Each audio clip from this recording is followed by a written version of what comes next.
You're funny tonight. I like Drunk Ray.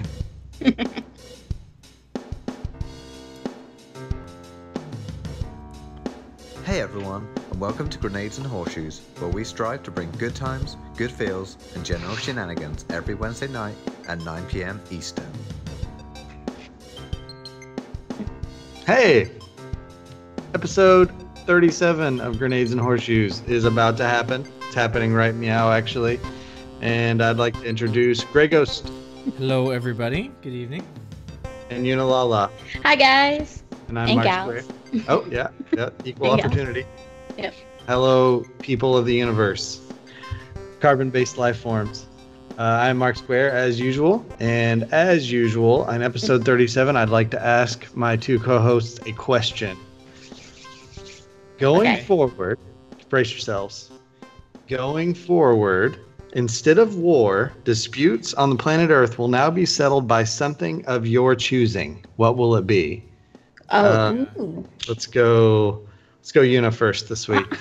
That's so short. Quick, Um, quick, Yuna. Quick. Ah. So I'll repeat the question to give you time. Yes. Going forward, instead of war, some sort of a display of skill is going to occur to resolve disputes instead of fighting war. What should it be? You get to decide. Could be anything. Test on thermodynamics. What? Test on Whoever's the hotter? game. Is that what you're saying? No. Whoever is more hot No. wins. Like Hot a or physics-based test. Because you have to Okay. be really, really smart. So whoever's the smartest should be making the decisions. I don't know. I like emotional decisions, but yes. I think you Yeah, might- but emotional can just. I mean, like emotional can do. It's a crapshoot either way. There should be both kind of parts to it. Yeah, But if you go sports, then you just get meatheads ruining the world. true. Yeah. True. Yeah. Chris in chat says hillbilly horseshoes. Okay. I like that. Whoever can throw a metal curved object more effectively wins. Did you know the Native Americans actually used lacrosse as to settle disputes at times between tribes rather than war? Because a lacrosse ball from a lacrosse bat can kill somebody. There's All no that you're really lacrosse. saying, Mark, is that they would fight to the death to decide. I'm not. Yep. One team wins because the other team is totally just No. destroyed You physically. guys are sullying the memories of Native Americans, which has been done enough by white man. You shut up. It's probably true. So lacrosse is played with a net. You have like a stick with a net at the end. You throw a ball. It's very exacting. You throw it through like a net at either end. Or you throw it at his head. You do not throw it at his It's head. dangerous. It's very dangerous. It is. Peace. Okay, so what about you, Gray? What do you think? So, in anticipation of my ruling, I am going to invest heavily in the carrot market. Okay?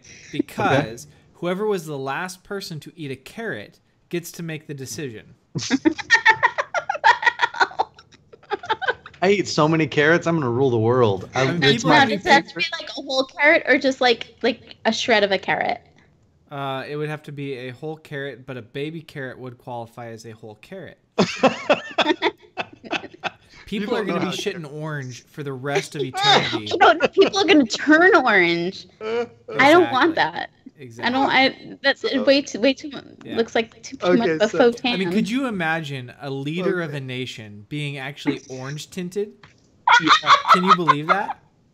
So one time, a friend of mine tried to convince me that her baby was in fact orange around the mouth because he was eating a lot of carrots in baby food form. Oh, that's a thing for babies for sure. As it turned out, with her, it was actually a precedent, breastfeeding spray tan issue.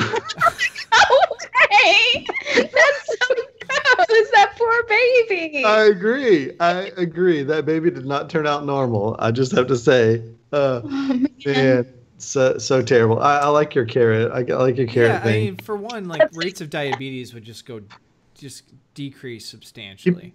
People could all see at night. They'd be able to all- see, right? You would need all of us have glasses on this show. Nobody would have glasses. Yeah, would we get could- scurvy, so we'd all be full of vitamin C. It doesn't mean you only have to eat carrots, but you're just gonna be like, you know what? Yeah, I know that my wife is gonna want to go to that one restaurant tonight. I better make sure I have carrots at my lunch. That's true. I want to decide the future. Okay. What's All right. yours, Mark Square? How would you let society define their disagreements? Oh man, I hadn't thought about this. Oh man, It's so your it can't. question. I know, You but think about it. I think about it in reference to what you guys might say, not with what I might Do you say. think carrot people was what I was gonna say? I didn't. I did not guess that. I got to be honest. That is not what I thought was going to be your answer. Oh man, see, I think Yuna is onto something with like I feel like it needs to be something that is intelligent, but I feel like there's a problem with people who are really smart and that they actually forget what it's like to be a human. They're like a human computer. So I think it needs to be somewhere in between, a smarts contest and like a compassion contest. Yes. And so, man, let's see. Oh, I should have thought about this. Oh man. I don't understand how you. I make these questions and then I don't actually think about what my answer is. Let's see. Well, if it needs to be compassion and intelligence, should there be strength in there too? Okay, I got it. Okay, when you're a kid, do you ever play the game? It's called Slap Fight, and you hold your hands like this, Yeah, I play that with Layla. and you flip them over. I win every time still. Yeah, and do you I never let see on my anyone win kid. just because you're No, like I don't. compassionate? No, you're a savage. That's why. Yeah, I'm a savage. So it needs to be Slap Fight. Slap fight? Yeah, That's pretty good. I picked. Yeah, I don't know why everyone thinks I'm not heterosexual. You walk around, you see people that the back of their hands are all red. You're like, oh, you didn't get your way, did you? Yeah, you didn't solve Not a good that. day for you, is it? You did not solve that dispute. I wish I had a better answer. If I hadn't had so many drinks tonight, I might have a better one. Maybe drinking contest is the way to go. Maybe it's like literally like, you know. No, that's a terrible idea. Beer That would funnel. that's a terrible That's a idea. horrible That is. idea. Yeah, That's a I terrible would agree. A video game tournament? That's a great idea. Chris No, brings it up. If it was a game that involved friendship building and not just coordination, but strategy and friendship building, I'd argue that Destiny is a strategy / friendship building game. Yeah. When it comes to like strategy in the raid, and like if you want anyone to raid with you, better be friendship building because ain't nobody gonna raid with That's true. a jerk. Yeah. Yeah, So- yeah, but like say like you make it, whoever wins the raid, but how you differentiate between the 6 people?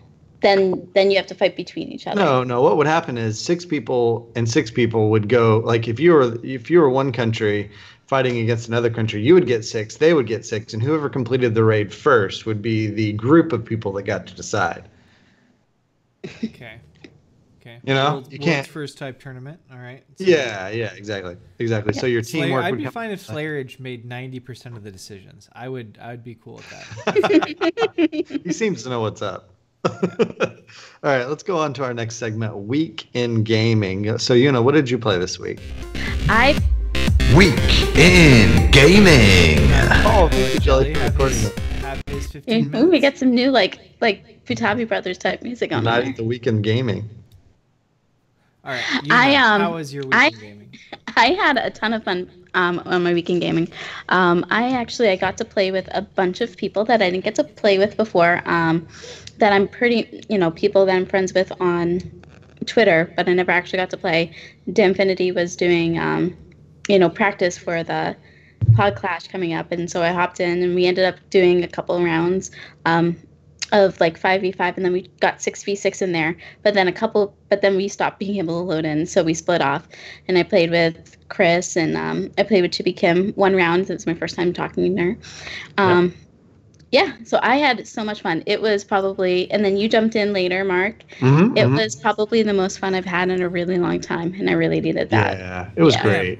Hatchie yeah, Dave was Infinity there. Has Yeah, been Dustin. practicing like crazy for this Pod Clash thing. Like, legitimately concerned about what he is he's devoting to his podcast winning this event. Yeah, I tried to get him to do some shoutcasting before his match. He's going to be practicing with his team before the match. Ooh, who's this? What is this? Dad Tales? No, Danfinity. Oh, you okay. guys, All right. like, he's been running he's taking it scrims very every seriously. day Yes. to prepare for the pod clash this weekend. Oh yeah, he Watch invited out, me at guys. 8 p.m. He said, but that's cocktail hour, so there's no way. But yeah, yeah. I mean, like, do you want to win at real life by drinking cocktails, or do you want to win at a game tournament by not drinking cocktails? That is the question. I think you want to drink cocktails. That's my answer. You want to drink cocktails while winning. Oh, that sounds that's fancy. Our plan. I'm Pinkies not sure up. how well the Grenades and Horseshoes strategy for winning the pod clash is, but it's a mix of mild intoxication, humor, lack of general commitment to the competition itself. And I tried to build the bracket with a pretty easy road for us. Ham on Dad Tales. This is the thing, right? Like, the point of the whole tournament is to, like, make friends and meet the other podcast hosts and everything, the ones that we don't know already. And I think it's a success already, right? I mean, we're having a great time. We're doing these private matches, meeting different people we've not met before. I would say we've already won because we were playing a game and having a good time. So that's what people who lose in the Crucible say. Yeah, exactly. No, So we exist to make Dad Tales look better, right? That's what it's about. God. They just had their 100th episode. Lupo and a bunch of big people were on their show, and we're just here. We're hanging out. Yeah. Okay. Well, Manny and I say elsewise. Yeah, Manny has actually inspired me to be really, really try hard. And he's talking about loadouts, and he's like, we can do this. And he's like, he's like a March. No. No. You want me to use? You can't try to be. You really cannot go into this thinking that you're going to go try hard, because that's going to be like trials for you. You play Crucible so poorly when the pressure's on. If you just go in there just screwing around, you will be better than most of us. But if you try, you will fail. So bad. It's true. I'm usually do not. There is no try. I'm 80% of the time top of the leaderboard if I don't try. If I try, I'm 20%. I mean, 80% bottom of the leaderboard for sure. He's true. He's a big bottom, guys. I mean, he is a big bottom. You wouldn't believe it. Wow. That's a little TMI. I don't need to know what goes on between you two when you guys go on vacation. Rick, you got back. I'm talking Crucible. I'm talking PvP, right? PvP. Yes. You know what else happened in your week in gaming besides hanging out with Danfinity? Honestly, like, that's about it. That's all the games I played this week. Yeah. We played with Sentinel Dad, Hatchy Dave, Chris over from St. 14, and Justin from over at Dad Tells came in as well. And we did, was it 3v3s there? Is that right? Yeah. And the time that I was against Yuna, I will say this, every time we came in contact with each other, she totally cleaned my clock. Like, I'm like, what in the heck? Like, it's like this is how much we play Destiny together. Like, she's probably like between the two of you, you're like my number one fire team people, right? So I could actually recognize Yuna or Gray in a game if it was like we were both playing Crucible and suddenly I ran into you. Like, I know Yuna's got certain shaders, certain outfit every time. Gray has no shaders, zero style, and so I know. Every time I have never seen a Guardian look this bad. Oh, it's Gray. It's Gray. It's supposed to be Gray. Yeah. The Titan with, what do we call him? We call him Goodwill Hunter. Goodwill Hunter. So anyway, I recognize. I'd like to point out to our audience that is news to me. That is not something that they say to my face. That is something they say behind my face. That's why I'm laughing, because that's the first time I've ever heard that. Is that Stark talking to himself in his head? No, it was someone. I was talking to somebody. I thought we zinged you with that already. Sorry, sprung it on you. Now's a good time to say live during episode 37 in front of the audience. No, it's cool. Get your shaders in order, God.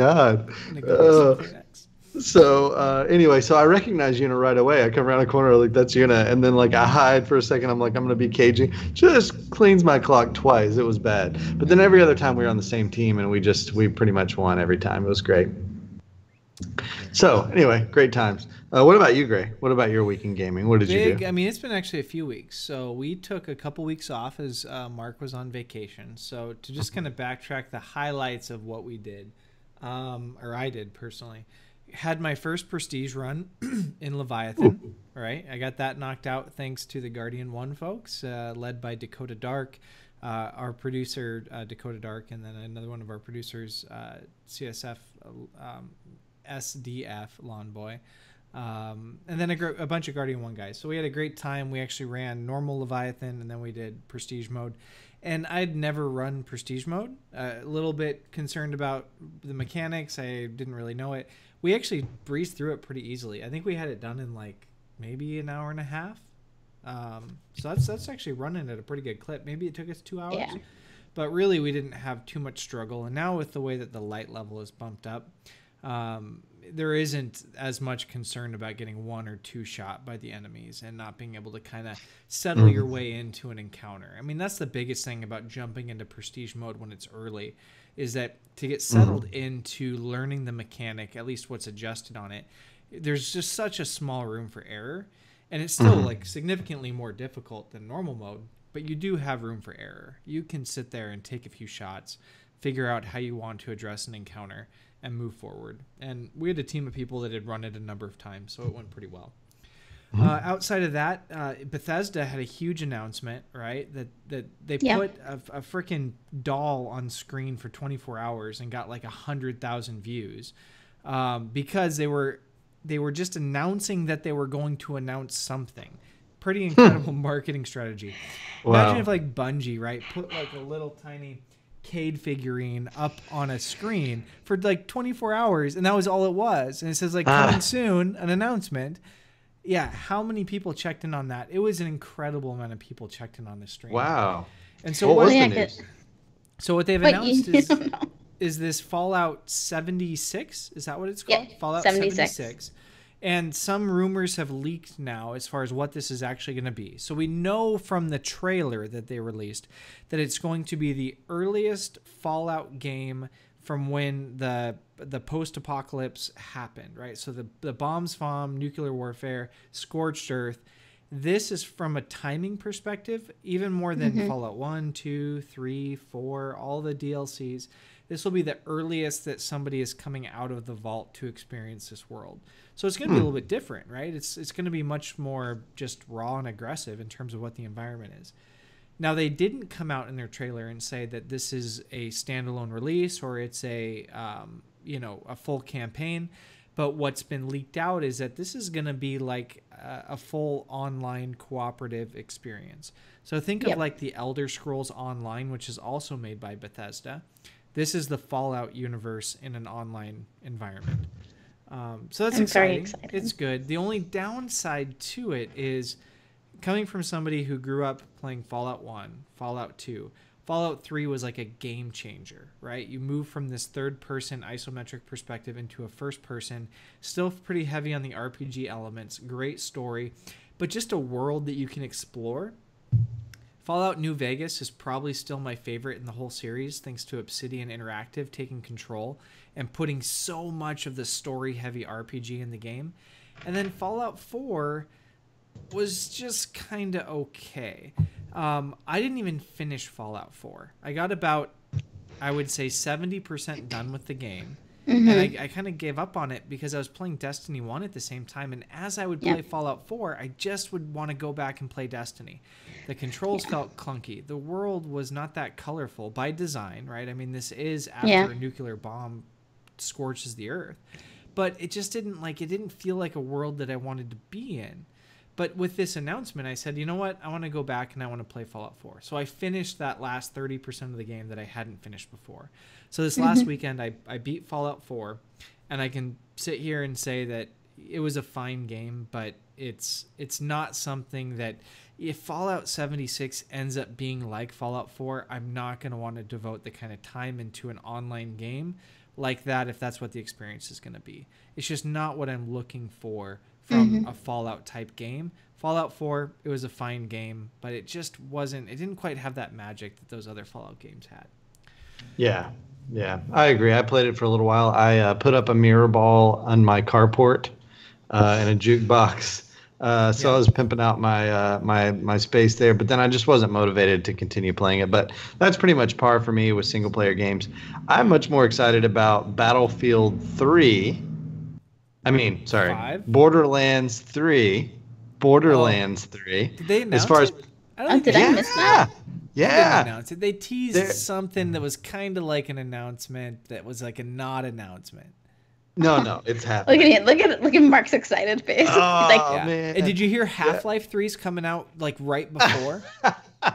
No, but they have Half-Life confirmed that oh man, I keep calling it that. Borderlands 3 they've been working on it now for like ever. So they did come out and say that they've been working on it for a long time. Well, that's Gearbox, right? Gearbox makes Borderlands. Do they make any other games? Somebody's going to fact check that. Let's assume no. I mean, I'd hope they are just twiddling their thumbs. I would think they'd get some respite, but then they're kind of like Bungie, right? They're going to jump right back into that IP. Yeah, but I mean, it's confirmed that they're working on it. So that's all that I did glean from the Twitter thing, is that it is in the works, and that they will not be revealing it. Never imagine after the success of, like, say, a Half-Life 2 that you would just give up on the whole series and not make another one. This is Valve. Okay, so like Valve switched to making consoles. That's what they did. They decided they were going to try their hand at hardware. They became an online distribution platform. Yeah, and their Steam platform. And then the Valve has even said, "Hey, we're done making platforms. We're going to make this super cool card battler called Artifact." That's true. And I'm super into that. And then they said Half-Life 3, no way in hell. That was the quote. No, I'm kidding. I'm sure verbatim. Actually, in my relationship with Valve, I would rather get a Portal 3 game, I think, than a Half-Life 3 game. Yeah. Portal is amazing. And honestly, the best would be something that ties the universe together. It's a Portal Half-Life 3 game. You actually go through the campaign on both sides of that equation. I would like a Portal Counter-Strike game. What? That would be so amazing. It would be pretty cool to put little like portals underneath people so they fell, and you got to like launch them at different parts of the map. I'm just saying. That actually sounds like that would be really fun. Really competitive shooter like Counter-Strike, but with Portal like sci-fi stuff happening. I think that would be so cool. Like where it's a thinking man shooter that's actually competitive. I would be so into that. Okay, let me talk about my week in gaming. So this week I played some Destiny 2. I had a great time with Yuna and playing some custom matches and stuff like that. But then when I was on vacation, I played a lot of Hearthstone, and it was really a fun time. And the one thing that I will say, like from playing Magic, like cardboard form face to face with people, it's really fun to like just kind of like give each other crap, right? So I played a few games with Manny, and we kind of like talk trash over text while we're playing. But then I played a few games with people face to face. Like I played with my friend Abby, and it was so fun because like they're on their tablet or whatever, and you're on yours, and you're playing against each other, and you're like kind of talking smack. It's like, oh, that's so rude. How can you do that to me? And then my highlight of the thing is I did this really annoying play. Like I knew it was annoying, and then I broke out the Urkel on him. I was like, did I do that? It was so good. You're so laughing at yourself right now. Yep, that's true. I guess you had to be there. If you watched Family Matters back in the day, you'll get that joke. Or if you're like under the age of 30, you probably won't. But I get the joke. I get it. I get the joke. I just don't think it's that funny. Oh God, Urkel just makes me lose it. Oh my gosh. Oh man. So that was my week in gaming. It was taunting. And it should be said that 8 games out of 10 I lost. So Lawn Boy kept looking, you can tell on your Blizzard friends list like what you're doing. Like Mhm. he's like, "Is Abby still beating you?" And I'm like, "Yeah." He's like, "Have you won any yet?" No. So the No. one time I win, I break out the Urkel. So that's what happens. Yeah. So anyway, The so that was celebratory Urkel. yeah, that's right, celebratory Urkel. So what about our next segment, Gray? What's that called? Got that sound bite? That should be this one. The News Desk. Ooh, the news desk. We have a lot of news, but for the news desk, what we're going to do is we're going to focus on one particular story this week. We're going to kind of make it a little bit of a Destiny Bungie show this week. So our news desk article is going to be straight from Bungie itself regarding their newest partnership. So this week, Bungie released that they did actually come up with a new partnership with NetEase, which is a big Chinese company, to explore new directions. They have received a $100 million investment for NetEase to become a minor shareholder in their company. Wait. NetEase paid Bungie to become a shareholder? Yes, they did. Correct. So they own a stake in Bungie now. Yeah. Oh, okay. Understood. Yeah. Yeah. So that's going to be, that's very interesting because regarding that, there is actually talk of support for a new IP, which actually it has to be. It has to be a new IP because Activision has at least some sort of creative control or ownership of the Destiny itself IP. So Bungie is looking outside of their existing relationship with their publisher for opportunities to create content. Yep. Yeah, it specifically says in here, they'll help us support separate teams inside Bungie to bring our newest ambitions to life. So I wonder so they announced annual pass. Do you think it's possible that that's their new ambition, or you think it's outside Destiny completely? I think it has to be outside of the Destiny universe because of Activision's contractual relationship with Bungie surrounding Destiny. I have a guess. Turn-based iOS game. Card Battler. Oh, that's your guess. No, please, like for the Christ's you want. not. That's like what you want. That's what I want. No, please, no. There's way too many. The market for those are super saturated. Halo iOS. All right. So what I want to kind of talk about with this Rhythm iOS. Sorry. You go ahead, Greg. You're saying intelligent things. So I just want to think about. I'm going to speculate here. I'm probably going to be wrong. That's fine. You can at me on Twitter. You can yell at me. You can freak out in the chat. All of those things are more than fine. But think of Bungie as a company, right? Independent studio. They're making games like Myth. It's back in the 90s. They're doing their thing. Then all of a sudden they get this partnership with Microsoft and they release a launch title with the Xbox in Halo. And it takes them to a new level as a company. There's an interest in their product that's never existed before, but they're tied. They're tied to this publisher and a platform. Right? Halo isn't going to be on PlayStation. Halo isn't going to be on these other platforms. And there's a certain amount of requirements that Microsoft is putting pressure on them in terms of what that content is going to look like, how it's going to be marketed, when it comes out, all those pieces. And eventually Bungie says, I'm fed up with it. I don't want to deal with having this entity like Microsoft be these overlords trying to control what we're trying to do here as a company. I get that. I understand why they would say we're successful enough on our own that we're going to actually sell off Halo. We're not going to make Halo games anymore. We're going to give that to Microsoft. We're going to go our own direction. Now we see what's happened with Halo, right? Is it... correct me if I'm wrong. What is it, like 312 Studios, 309 Studios, some three-number studios is now making the Halo games. Halo 5 was moderately okay, but it's certainly lacking some of the magic that Bungie brings to their games. Bungie realigns. They get this deal with Activision. They set up this pseudo partnership with PlayStation to do a lot of testing and development, and PlayStation even works on their controller for the PlayStation 4 with Bungie to make sure that it works well with their game. But there's no formal relationship there. It's just companies trying to work well together, and it's going well. all up until the point where Bungie misses their deadline for Destiny 2. And now Activision has some caveat in their contract with Bungie that has never been part of the public domain, that they have leveraged to say that we get to take on some more control because there's something that's at risk here. There's something that you, Bungie, is so bad that if you miss this deadline, that you're actually going to come back to Activision and say, we want to renegotiate this deal. And they successfully renegotiate a deal with Activision.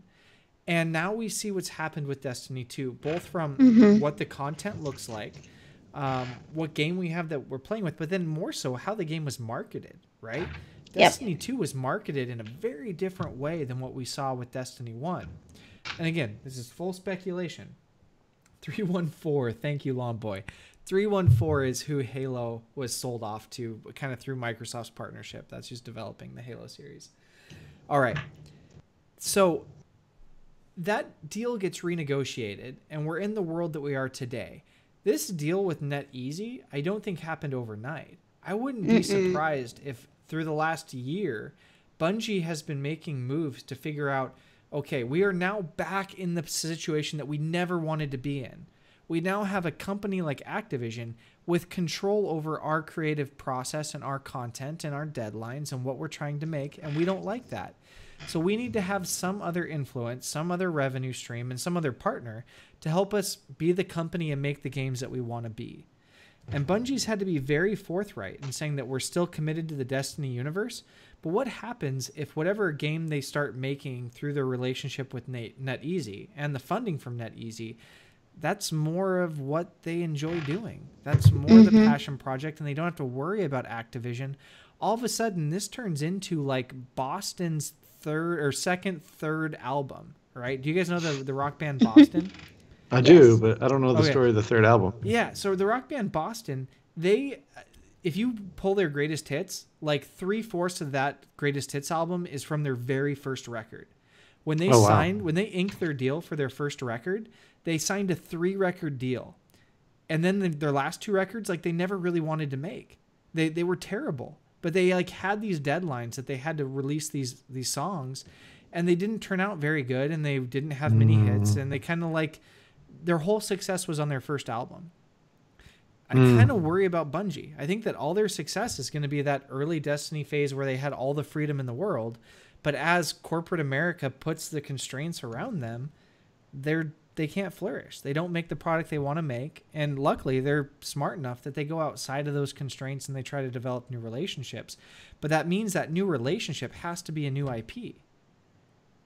Yeah, it could be. I do, just based on the stream, which we'll get into later, like the reveal stream, I do feel like they are headed in the right direction. But I feel like that's a tightrope that as a company, so just saying this, as an artist, right, I do not do commissions. Like I will do something for somebody if I'm inspired to do it, but I flat will not do a commission because it's miserable. It's miserable to let someone else try to control your creative process. So I could totally see that. I could see them not, like, let's be honest, Bungie are video game artists. Like the games that they make when they are fully at the wheel are incredible. Halo was a game-changing game for me. I wouldn't be playing video games right now if Halo 1 hadn't come out. I wouldn't give a crap. I barely give a crap as it is, and it's because their current game makes me give a crap. Do you know what I'm saying? So, like, whatever they come out with NetEase, I feel like it's only good news for me, right? I don't care if it's Destiny that they're making. I don't care if it's another game. If it's a good game, I think it's good news, right? I get that, Mark, because you're not as invested in the story of Destiny as there's a story as I am as a player, as Yuna probably is in a pair. The characters, right? Like as long as there's shaders, you're good, right? You're happy. Well, I do like the characters that they make in the game. Obviously, I make tons of art based around that character, but I feel like I want to cast the characters that they make in my own stories, and that's why I make all the mashups for like the fashion show and all that different stuff. So like, I'm with you. Like, I agree with you that I'm not as invested in the story. But could you imagine though that they make something with NetEase and it is pure video game art? Are you going to be then like, kind of like you're playing it? Are you upset that they've made that, or are you upset that Destiny's not getting supported when they're making this other just like incredible thing? Like, how can you be upset about that? Well, it's hard to speculate on that specifically because they are going to be separate teams. So who knows what's really going to go out there? I mean, there are definitely many. Think about BioWare. How many different IPs do BioWare have? But each game is still really good on its own, and they don't interfere with each other. Yeah, true. But there is something to be said about BioWare in particular overly diversifying and their products suffering because of it. And we've seen some of their IPs just kind of tank because Andromeda. There's a lot of things that are that Mass Effect, in the hopper, with the faces. One of the things that's I think is interesting in this whole deal, right, is like Activision is the parent that could be like, the best parent in the world or the worst parent in the world, but there's no like in between with them. Think about their relationship with Blizzard, right?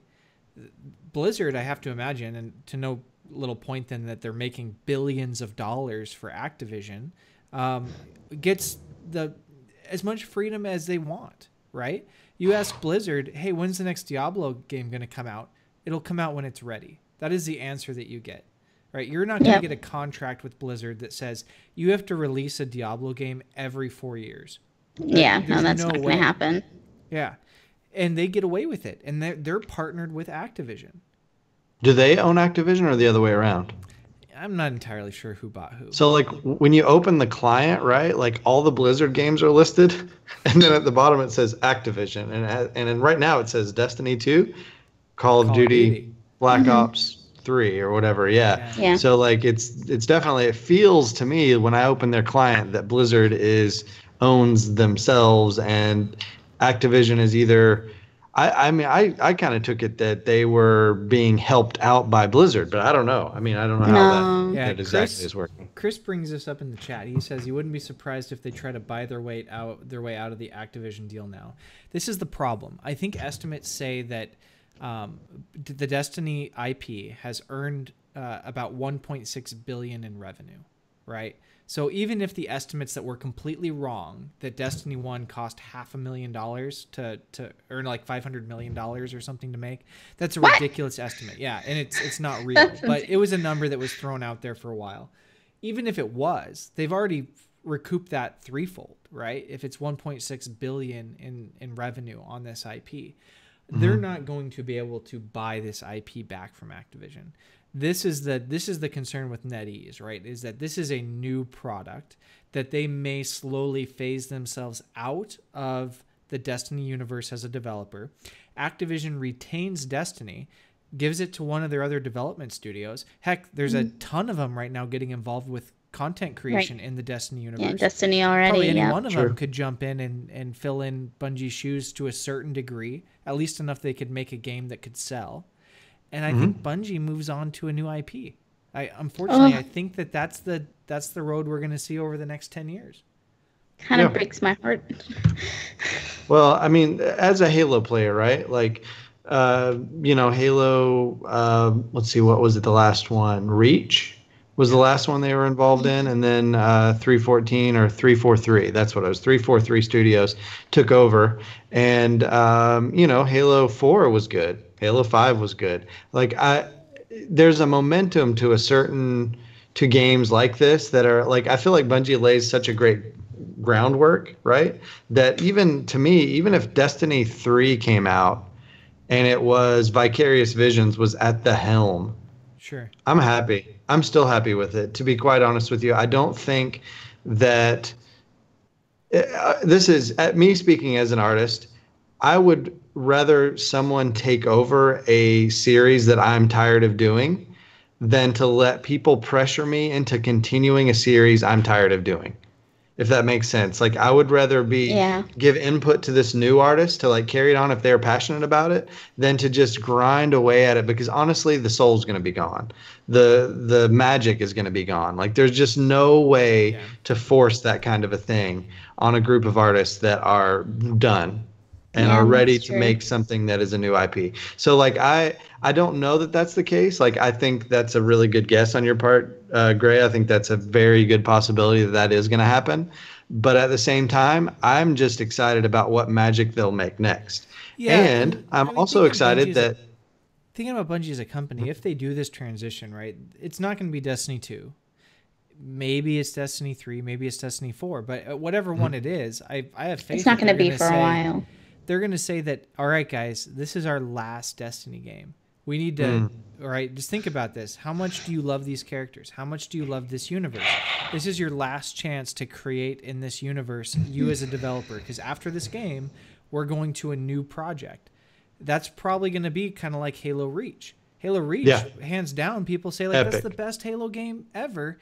Bungie knew what their move was going to be. I have to believe they told their developers that this is what's that? Was that I said 3 was the best. You think 3 was the best? Yeah. Yeah. So, but I mean, I think that if they're told that this isn't just we're packing it in to get another game. Yeah. It's like we love this universe, so we're going to have our last hurrah. I can see that. If and when it goes that direction. All right, that's kind of enough doom and gloom. We want to talk about the good stuff because Bungie is still at the helm of this game. And not only are at the helm, but they've been making a lot of really good moves in terms of what they're going to do for longevity in this existing game, the Destiny 2 game for us hardcore players. So we're going to jump right into the segment that we like to call The Buzz. All right, Mark, what are you getting buzzed about tonight?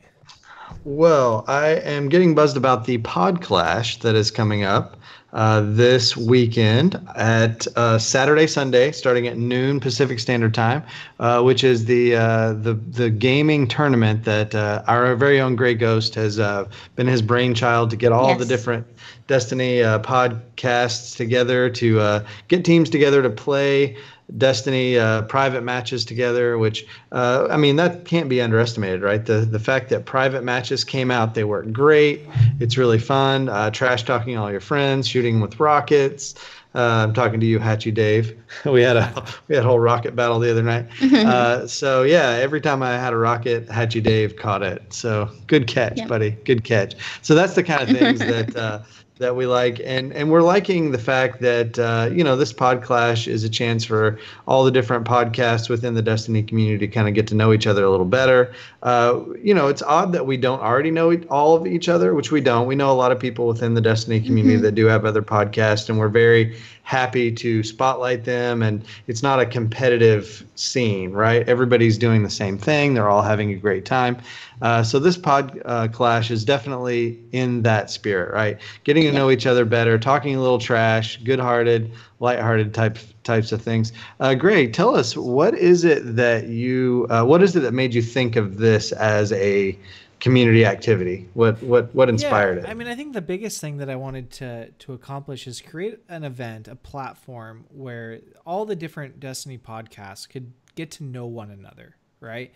And we knew that private matches were coming down the pipe. I certainly have a little bit of a competitive spirit, and I think that friendly competition is a great way to get to know people. Whether I grew up playing soccer, so whether there was people on my team or people on the opposing team, you're sitting there getting to know these people through the course of an hour-long match, and you see and you play them year over year, or even just month over month, depending on what kind of league you're in. These are relationships that can be long lasting. And so I saw this as an opportunity really to get what ends up being an exceptionally large number of Destiny podcasts. Yes. So one of the things that's unique about the Destiny community is that we have a large number of players that want to use this media to do content creation, right? We love speaking in front of a microphone, talking about this game. And because there's so many of them, there's enough that you could hold a competitive tournament. We have 21 that have signed up for this event. And that's not even all of them. There's probably another 4 or 5 that they just had other things that were going on this weekend, but they voiced interest that they wanted to participate in this type of an event. And in future years, I hope they can join us. It's evolved since that little idea of just, again, it was back last month in May that I just tweeted out a challenge and added a bunch of the podcasts on Twitter to basically throw down a gauntlet and say, your challenge to this tournament, if you would like to participate, let us know. And we had a huge response back. All these people, they really wanted to participate. Certain podcasts, they not only wanted to participate, but they wanted to contribute to the event itself. Saint 14, they have been just paramount both in the marketing campaign, developing t-shirts, and really building this to be supportive of a charitable event. So all of the proceeds from the live stream, from the t-shirt sales, just everything is going to be donated to St. Jude's. We're kind of in that window right now where the Destiny community is rallying behind St. Jude's. There's a lot of co-streams going on to support St. Jude's as we lead into Guardian Con. Last year, what did we raise? 1.5 million for Guardian Con. This year around that. Yeah, this year we're trying to raise 3 million. So we're gonna do it. It's gonna count, and we wanted to do that. And the Saint 14 project, they took lead on building the infrastructure to make sure that we could support St. Jude's. Mark Square, our own Mark Square here, he did the artwork for the Pod Clash, which is fantastic. The design is really cool. Hey, thanks. You obviously did spin this design off of what you've been working on too, about putting people from the Destiny universe into classic art pieces, right? Yeah. Because what is the art piece that is featured on the poster for this year? Oh man, I don't remember. I've done so much fashion show work since then. I think it was Alexander the Great. In one of the classic paintings, and then the guy that was there, kind of like his squire or whatever, I put like a podcast mic in his hand, and then repainted over Alexander with Shax's helmet, which is he is the Crucible. So, and then I would argue that in history, Alexander the Great is warfare. That dude crushed it all the time. Then died. Well, I think you put Soul Edge in his hand, right? It's the no, it's a Raise Lighter. It's the Raise Lighter. Yeah. That's which we saw at the beginning of Destiny 2. Shax. Shax has my sword. What the heck? Give me my sword back. I forged that. You didn't go anywhere near the Dreadnought, Shax. Yeah. He had you do it. He just took it. He accepted it as tribute. Yeah, go ahead. So Mark, you've done a fantastic job on the art campaign. We're having a number of personalities from the Destiny community participate in the Shoutcast during the live event. We're going to have Bones from Crucible Radio, Fallout Plays, who just got partnered on Twitch, so congrats to him. We're going to have Moon from Planet Destiny, Dan Finity from Planet Destiny. We're getting more people kind of signed up to do that Shoutcast. It's going to be just a great time. We're going to... at the end of it, right, this is the inaugural event, and one podcast is going to be left standing, and they will be able to hold the title for the entire year of Pod Clash Champions until next June when we have the following year. So it's going to be a fun event. I think it's going to be an incredible tournament. Certainly do not tune in because you think you're going to see an exceptionally high level of skill. Tune in because there's going to be a lot of fun people just having a good time. In a semi-competitive, semi-silly environment, it's high level of trash talk, though. I mean, you got the best talkers. Is the best part. It is. You got the best talkers. Well, yeah, because we're all like, listen to me speak, now I'm going to speak and be nasty to you. Exactly. Eggplant. Yeah, so Jesus, stop it. Little goosebumps on me the way you were talking to the mic. So apparently I posted an eggplant today. I just thought that was a universal font. Or not, is it font? No, it's emote. It's not an emote. Emoji. Yep. Emoji. I thought that was the universal emoji for just like dirty joke. But apparently it can be more than that. No. It's literally the D. Yeah. The D. The dirty D. All right. So that was getting a little bit buzzed about the Pod Clash. Certainly tune in. It's this Saturday and Sunday starting at noon Pacific Standard Time, 3 p.m. Eastern Time, right here on Grenades and Horseshoes. It's just going to be a blast. So I hope you guys can make it. And we're going to move on to our next segment. The Spotlight. Talk about the stuff that you really want to learn about, which is the Bungie reveal stream. We got Forsaken coming our way, and so let's start off with Yuna. What were your impressions? What are the things that got you most excited for in the reveal stream for Forsaken?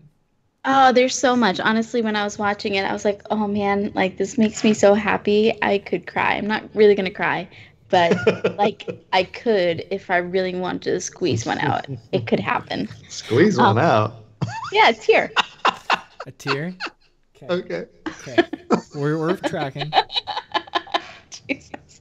I know you guys are laughing and you're thinking of something dirty, but I don't even know what you're referencing. Oh, we got our bunch of eggplant emotes in the chat now, Yuna. Thank you very much. Get that poo emoji in the chat, please. Okay. No, I'm not. No, I'm not so happy I could toot. But Why did I just hear that then? cut this. No, I'm just joking. Anyways, honestly, like. So much has got me really excited. I'm really excited to have lore back in the game and be able to collect things. I am a huge collector. Yeah. Seriously, like my vault is full already, and I don't even have even remotely close to one of everything for my hunter. Sure. And because I like to have everything, and so like I'm so excited. So are you more excited about the tracking aspect or the buyback aspect? Both. Because with the buyback aspect, I can delete things, but there's record that I got it. And so if I want to go back and get it, I can get it. I know we're getting kind of ahead of ourselves. How do you think the buyback is going to work with the random rolls? You think there's going to be a static roll associated with every weapon that when you buy it back, it's at a set static roll? Or when you buy, you can actually delete and buy back, delete and buy back, delete and buy back until you get the god roll that you want? I don't think so. I don't think we're going to be able to do that. I do think it'll have like a base static roll with maybe unlockable nodes for the what's it called? What we currently have right now. Like the mods, modifiers? Like the mods, yeah. I think it'll be the base, and then we can add on mods onto it. Yeah, if they made it where every time you bought it, it was a random roll, then basically you just got re-rolls. You're going to re-roll until you get the one that you want. And then everything you're just going to dismantle again. Like there's no excitement of getting additional weapons of a certain archetype. Yeah, I don't think it'll be like a gacha system like that. Okay, so historically, let's think about how they've done it, right? With armor, right? So exotic weapons, we had a kiosk for, right? But the exotic weapons were always the same. But exotic armor was not. So like your Lucky Raspberry had different perks, right? Depending on, and you could get glass needles to re-roll them. Well, the main perks were there, but it was really just like the specs were what was different. Right. So every time you got a Lucky Raspberry, sorry, sirens, take it easy. The city will wait. So every time you got a Lucky Raspberry, though, out of your vault, it was the same. It was the same roll every single time. Right. It was like arc armor. Specific roll every time, as a for instance. So I think it'll be the same way, like Yuna said. I think every time you get a better Devil's Out, it'll be the same roll. Mm-hmm. Yeah, and it'll be like an average roll, right? Like I don't want it to be the god roll. I don't want it to be the trash roll. It should be something that's viable, but again, something that keeps you invested to when one drops, you're going to check it out before you dismantle it. Right, exactly. Yep. I think that's the way it's going to go. Otherwise, it's just going to be... It won't be fun for people to just, go and feed motes into the system or whatever, because they haven't specified exactly what the cost is going to be. And it did sound like they were actually mentioning like almost planetary materials on there, but they couldn't say it.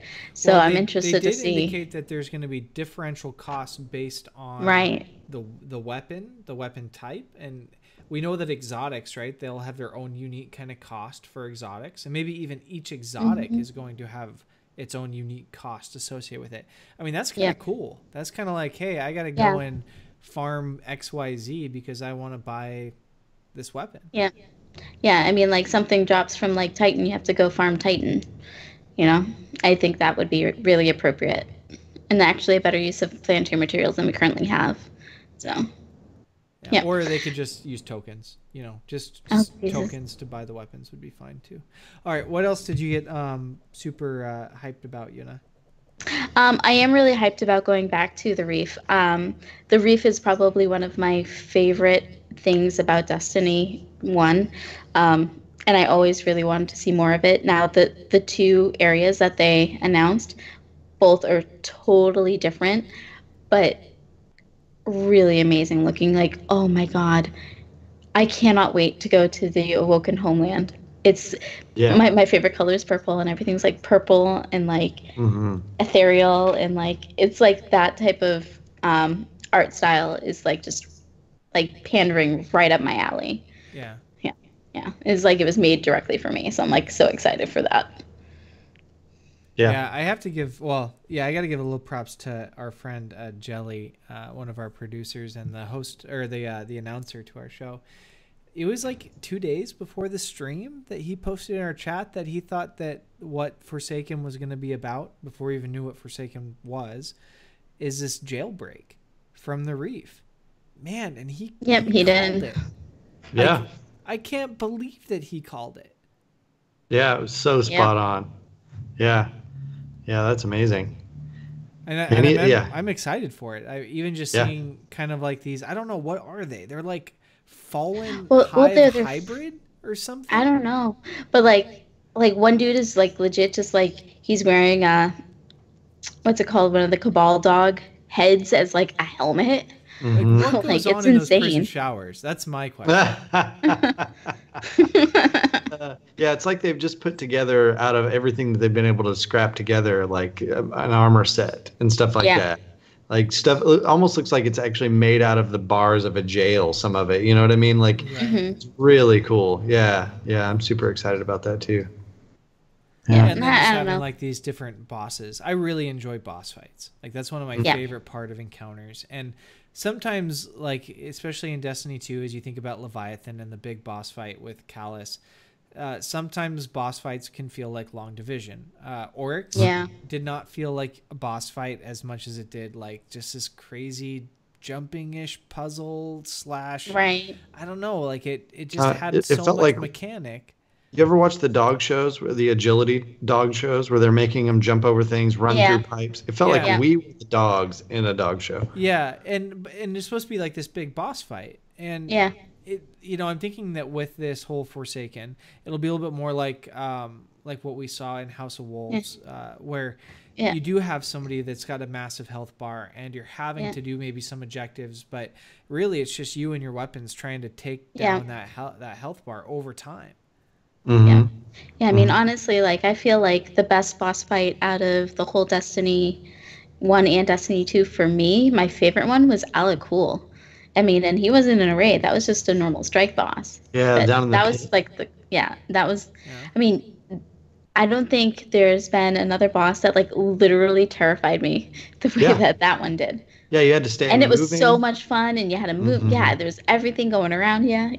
You know the Destiny 2 boss with the worm at the end of the campaign. Yeah, that's a great one too because it's the same. Yeah, that way. was a lot of fun. You have to move. Like you have to move. There's not like posting up at any one spot or whatever. I think the Zol fight. Yeah. And then and you got to throw. There's a little more mechanic to it than the Alakul fight. But I agree with you. I think that's the way to do a boss fight. Like just make it very difficult and make it where mobility is the thing. You've got to move and shoot, and it keeps it exciting. And it's not too mechanic heavy. Yeah, for sure. Right. Okay, Mark. What were some of the things from the reveal stream that got you really excited? Well, I've never made it a secret that I think the weapon slots in Destiny 2 are a mistake. I've always said that very loudly from the beginning. And the fact that now you can basically put any weapon in any weapon slot, and I looked very closely because this is like the most important thing to me in the universe of Destiny, because I want to do weird challenges. I want to, do whatever strike or raid with, I'm sorry, it is going crazy out there tonight. Whatever strike or raid, I want to be like, okay, we're just using shotguns, guys. Let's try this. Or we're just using sidearms or whatever. And it just Destiny 2 completely made that impossible. And this is going to turn it around. I did look. What my fear was is, okay, you can equip a shotgun in any slot, but it only works off of power ammo. But that is actually not the case. I noticed it still has the little emblem for kinetic ammo on all of the. That is not confirmed or anything, but like when they equipped the shotgun into the energy slot, it had a kinetic, or it had an energy ammo icon on the shotgun, and then they did it on the primary, and it had a kinetic. Ammo logo on the icon. So I guess they're just going to maybe different levels of power, or different, maybe when you pick up a kinetic ammo, and ordinarily you'd get like 200 auto rifle rounds, you'll get like 2 shotgun rounds maybe. I don't know how they're going to work that out, but like I've got faith that they will, and I'm super excited about it. So number 1 on the list is that. Oh my gosh. Probably for me, I'm really excited, but you guys are like, oh my God, we're never going to be able to play normal with Mark ever again. Is that kind of feel? No, not necessarily. I mean, I think one of the big positives is just that it's going to bring people back into the game that left the game because they couldn't play it the way they wanted to. Yeah. I think of my own wife, Hefty Flounder. Like, her favorite thing was using shotguns. If your favorite thing is using shotguns, you're not enjoying Destiny 2. No. You don't get to use them enough. And even when you do use them, the damage, especially in like PvE, the damage versus the risk of being that close to the opponent for as little ammo as you get. Like, I don't use shotguns much at all in PvE. PvP is a different story, but in PvE, unless you're doing, if you call tractor cannon your shotgun and you're doing the boop to increase your DPS for your whole team, you're not using shotguns that much at close range during these intense fights. Yeah, and that's all that my wife did. Yeah. So I'm thinking that with this change, it's going to bring her back into the game. And that's good for everybody because, I mean, there's not just my own experience where I'll be able to play this more with my wife, but there's other people that people are going to come back to the game and they're going to get to play with these people that have kind of given up on it because of the way the weapon slots were designed. Agreed. Okay. So the other thing is, Yuna, did you want to talk about weapon slots? No, but can I just say I'm very excited for my bow and arrow. Oh, that looks great. That looks really good. And I'm wondering if that's going to be like, like our one of our producers, Jelly, is like so into snipers. And I'm like, what if the power ammo version of the bow, which we know there's going to be one of each, is like a sniper, and it, you know what I mean? Like, what if that's his new jam? I could totally see that. Like, where like, cause that was very satisfying in Destiny 1, like using even like No Land Beyond to snipe someone in PvP was so satisfying. Oh, it felt so great. Well, the other part that's going to be really exciting, and this is a bigger influence in the competitive playlist where there's no radar. I have to imagine you rely a lot more on what you hear. And if these bows are silent, that's going to be a huge advantage of, using a sniper and hearing this gunshot go off. And sure, maybe you killed somebody on the team, but you just put a target on your back because everybody knows where that shot came from. True. That's going to be interesting to see. I think of the crossbow in Fortnite. One of the big advantages of the crossbow in Fortnite is that you can shoot it and it won't give up your location as easily. Yeah, very nice. That's true. Ooh, sneaky Jelly. I'm excited. Ooh, it's on the screen right there. So the other thing is, of course, the Gambit game type. And I've been waiting for all right, so at first, before I found out all the rules of it, I was concerned that it was basically a reskin of 343's Halo 5 Firefight, which is like you've got 2 teams, you're fighting it out, but for the most part, whoever gets that last shot in on that giant boss that spawns is going to win. Do you know what I mean? Like, you get all these points, your team can get wiped out. There's a strategy to it or whatever, but it's too much. I don't like the balance of the way Firefight was played out in the newest Halo game. And I was afraid that's what it was going to be. But the way that it actually is formatted is like you're gathering these motes up so that you can summon your monster. And it looks like the maps are designed so that you're fighting over here on this side of the trench, and you look across and you see that the other team is actually fighting over there. You can see when they summon their monster. They can see when. So you're watching. You're seeing, how's the other team doing? How's the other team doing? Are they gathering as many motes as we are? Do they have their monster summoned yet? How, how are they doing over there? So it builds tension that way. Like you're fighting in parallel to another team, and then you can send one person, and they've not clarified yet how often, or if this is something that you can also summon, like you have to earn something to be able to do that. But you can go across and just the person that goes across, their idea, they go through a teleporter, is just to screw up the other team. And I think that is absolutely amazing, right? Yes. Like you're not all the time in the same arena. It's basically like you're playing parallel Prison of Elders encounters. And then rather than just like talking in party, like I'm farther than you are, we got past that part. You're actually like, we're farther than you are. And in fact, I'm going to come over to your Prison of Elders and I'm going to play on the other team. And I'm just going to try to destroy what you're building up over there. I'm super excited about that game type. It's just the right amount of trolly, the way that it's being described. So I'm really into it. Yeah. I'm interested in the fact that it's a 4v4 activity. Yep. True. It's a PvE primarily, 4-player activity, which we actually don't even have right now. Good point. Right. Yeah. I'm also very excited for this new game type, and part of it is historically I've always been big on setting up raid races, because it's like taking a PvE, a team that has to coordinate a mechanic and an encounter in the game, and make it competitive across 2 different teams, Team A and Team B. And so on launch days and whatnot, we always get the Guardian 1 people and anybody else who wants to submit a team, and we do a raid race. On a launch day, which is pretty cool because you're trying to like figure out the raid, the mechanics, what happens at the same time as racing this other team, and this is kind of like putting that in the game, right? You've got a PvE component where you're kind of racing to accomplish this particular task, but then you can actually directly interact with the other team, which is that PvP component. I'm hoping that this is going to probably end up being a smaller game type for this launch than what we are all expecting it to be.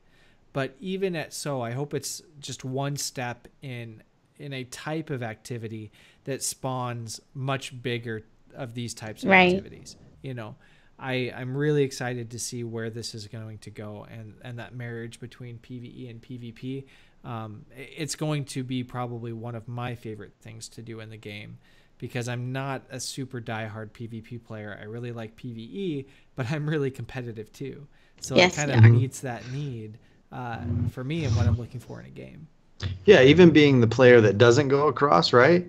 If you're, to me, like you're more effectively slaying the aliens, and like you're watching, like I'm not sure if they'll have a gauge or anything to tell, but like if you're like playing really well and looking across and seeing that you're outplaying the other team, that's enough even competitive for me. Like that's like amazing, and then I'm totally fine somebody else goes across and tries to mess the other team up. Like I think it's just the right amount of look at me.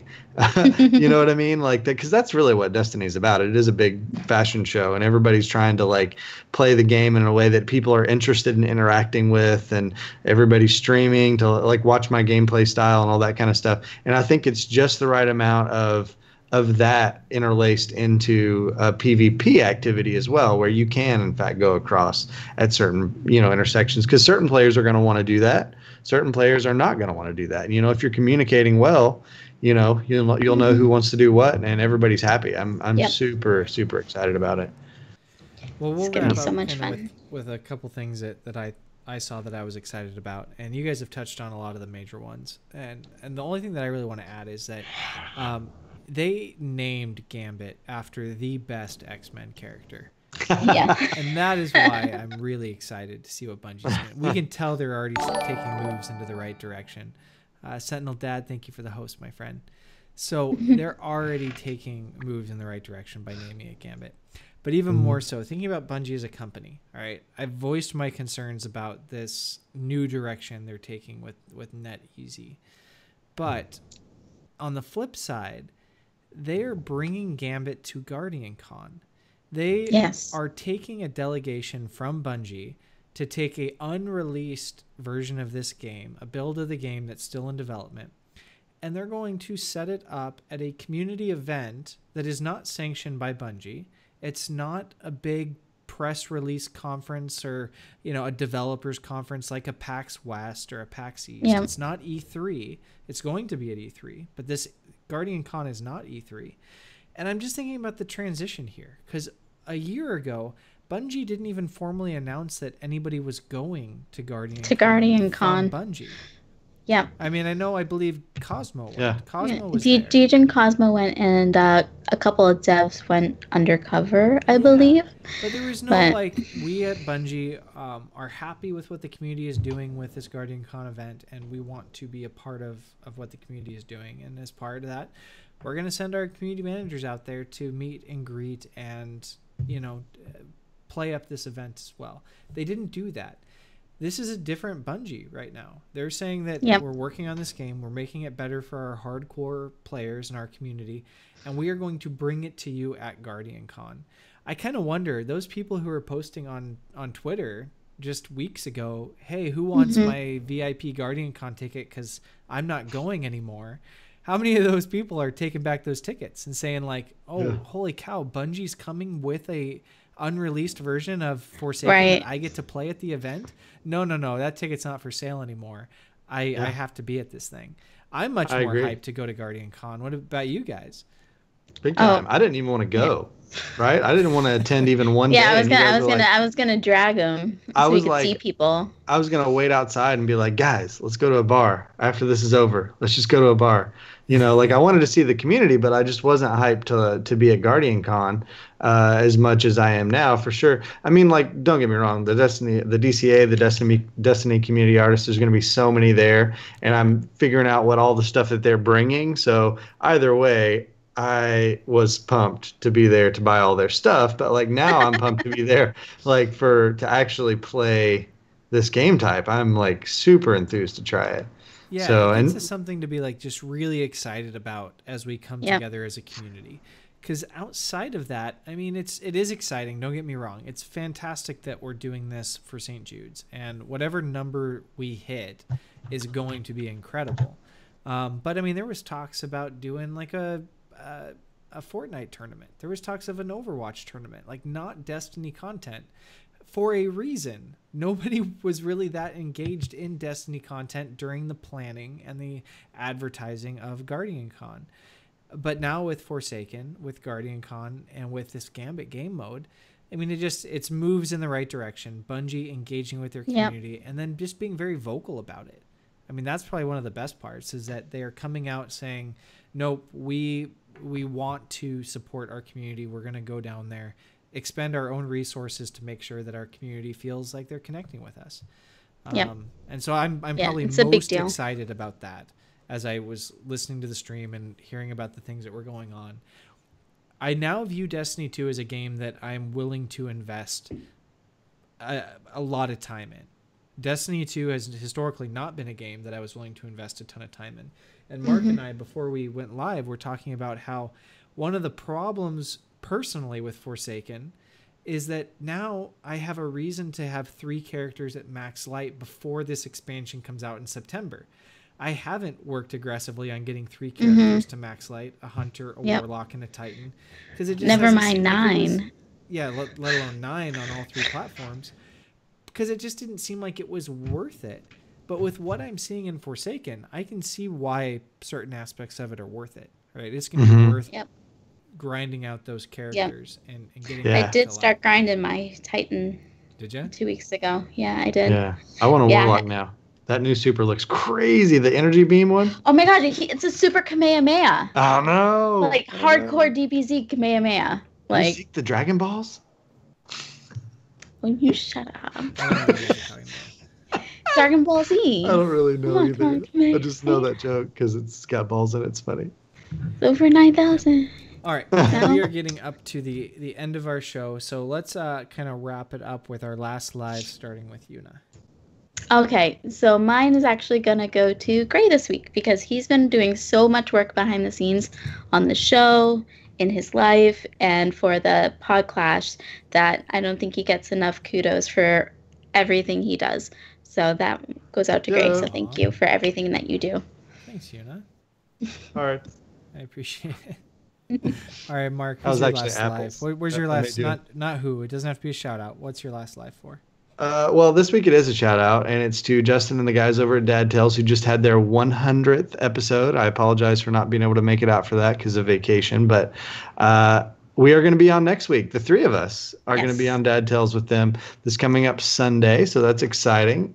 And so shout out to them, Justin, Stu, Kevin, and Barbecue over there. Such great hosts, such a fun show to be on. Such a fun show to listen to. So if you guys haven't checked out Dad Tales, which I can't imagine that you haven't, you know what I mean? I cannot imagine that you have not. I bet you have checked out Dad Tales. I'll just start over. So yeah, if you've not though, you should definitely check it out. Awesome. Yep. And my last life is going to go to the 21 podcasts that have signed up to support this PodClash event. I mean, honestly, there's no way that we'd be able to do it without the support and the many hands of all these individuals coming together to help us with this event. And honestly, I'm just blown away by the generosity again and again within this community. So please tune in. It's going to be Saturday and Sunday. We're going to be raising money for St. Jude's right here on this channel. Donation links will be in the chat. If you're signed in on twitch.tv, Grenades and Horseshoes through the website, you'll see the links there too. Buy a t-shirt, root for your favorite PodClash team, and we'll see you next week. Thanks everyone for tuning in. If you can't catch the live show, then you can find the replays on the Grenades and Horseshoes YouTube channel. If you'd like to stay connected to the community during the week, you can reach us at our show Twitter handle, @G&H Show, or at our individual handles, @MarkSquare_, @GreyGhost2E, and @Yuna. We're also open to any ideas you may have or seeing any clips that you would like to send in. Please send the feedback to gnhfeedback@gmail.com. Thanks for tuning in, and we'll see you next week.